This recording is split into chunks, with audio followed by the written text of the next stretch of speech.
Assalamualaikum warahmatullahi wabarakatuh. Ibabahagi ko naman ang Arabic ng jacket. Ang Arabic po ng jacket ay jacket. At saka anong Arabic ng t-shirt.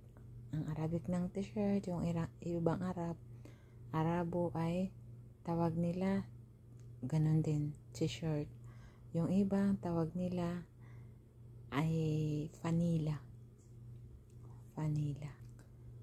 At saka ano ang Arabic ng brief.